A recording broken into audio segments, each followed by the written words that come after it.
démocratique du Congo, RDC, est un immense territoire de 2,3 millions de kilomètres carrés. Aussi étendu que l'Europe de l'Ouest, c'est le deuxième plus grand pays du continent.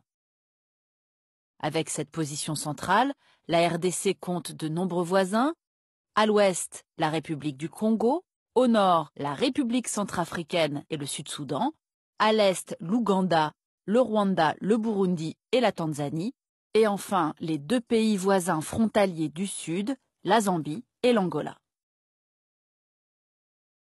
Le fleuve Congo a donné son nom au pays et le traverse, vous le voyez, de part en part. Avec ses 4700 km de longueur, c'est le second fleuve du monde pour son débit, après l'Amazone.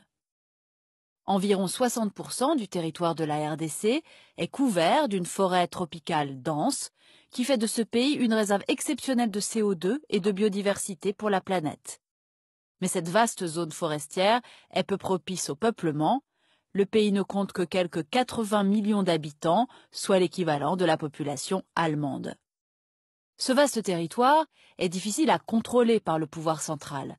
En effet, la capitale, Kinshasa, qui compte plus de 11 millions d'habitants sur les rives du fleuve Congo, est excentrée à l'ouest. Et la plupart des grandes villes, Kisangani, Goma, Bukavu, Kananga, Mbuji-Mayi, Lubumbashi, qui sont situées, elles, à des centaines de kilomètres à l'est, sont inaccessibles car le réseau routier est indigent.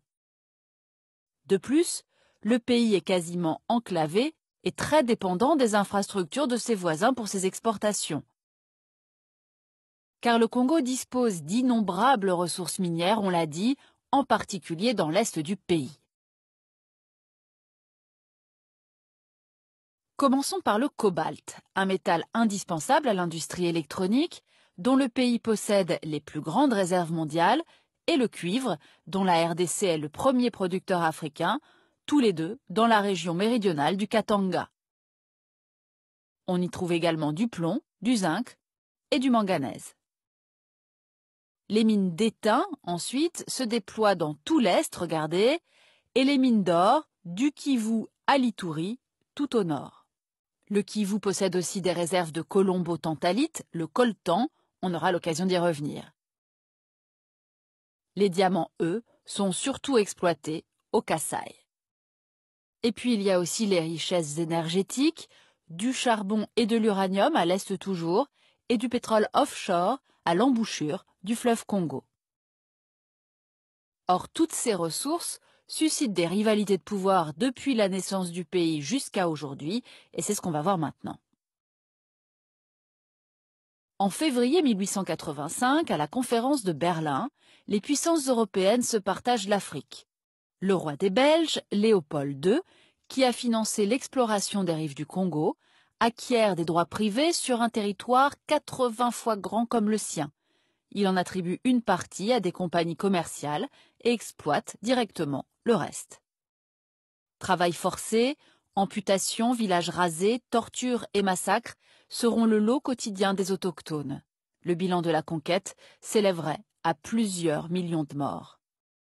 En 1908, sous la pression de l'opinion internationale scandalisée, le Parlement belge prend le contrôle du Congo qui devient une colonie. L'exploitation industrielle à grande échelle démarre, l'union minière du Haut-Katanga, véritable État dans l'État, contrôle les mines de cuivre. En 1960, le Congo accède à l'indépendance, comme nombre de colonies africaines. Le Premier ministre nationaliste, Patrice Lumumba, défend la souveraineté politique et économique de son pays. Mais la Belgique n'est pas prête à renoncer ni à son influence, ni à ses intérêts économiques. Elle soutient donc la sécession du riche Katanga, puis le coup d'État du colonel Joseph Mobutu, fomenté en pleine guerre froide avec l'aide de la CIA. Démis puis emprisonné, Lumumba est finalement assassiné en janvier 1961. Commence alors le règne de Mobutu Sese Seko sur le pays, plus tard rebaptisé Zaïre.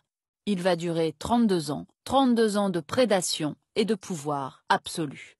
Les mines sont nationalisées et le père de la nation distribue richesses et prébendes pour asseoir son régime en achetant des loyautés politiques. L'alliance avec la Belgique, la France et les États-Unis parrain du général dictateur, ne s'achèvera qu'avec la fin de la guerre froide, au début des années 1990. Le régime se désintègre alors dans la violence. À l'été 1994, l'onde de choc du génocide rwandais atteint l'est du pays.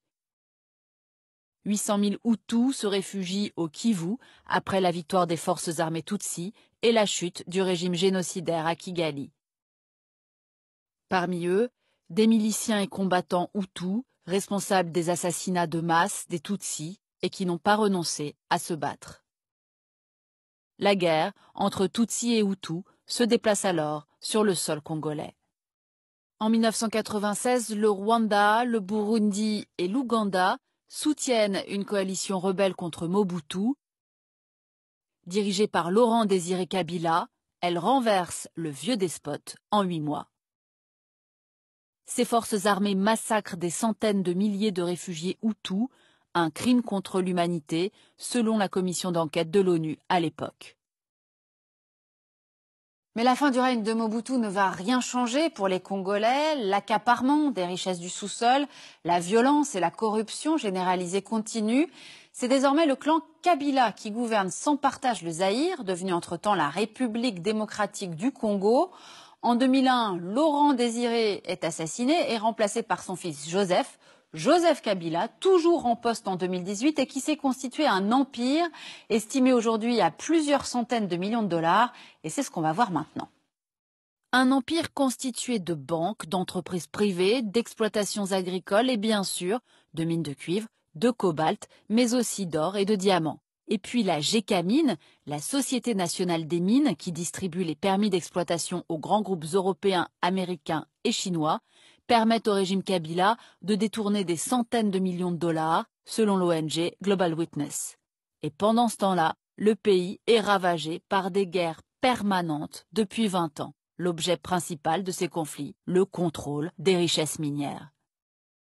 De 1998 à 2003, la guerre implique 9 pays voisins qui financent des groupes armés opérant sur le territoire congolais. De 2003 à 2013, la guerre civile déchire le pays.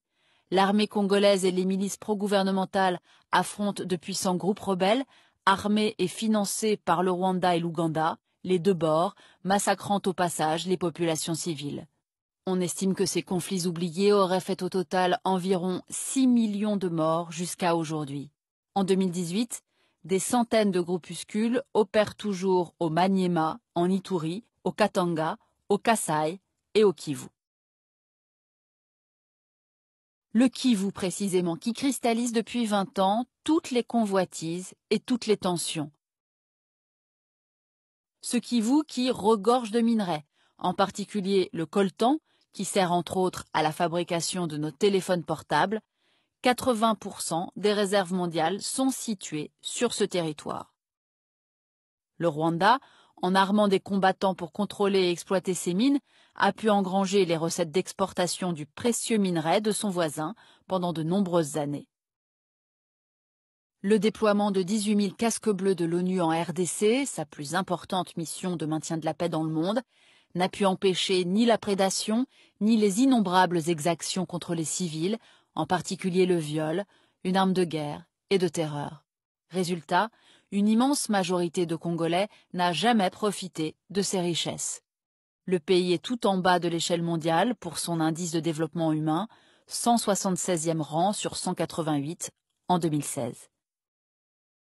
Pire, la stratégie du chaos a plongé le Congo dans une grave crise humanitaire en 2018. Regardez, voici les régions au sud et l'est menacées par la malnutrition sévère, en particulier celle des enfants. Fuyant les groupes armés, la famine et aussi une nouvelle épidémie d'Ebola, 4,5 millions d'habitants ont quitté leur toit et 800 000 Congolais ont fui vers les pays voisins.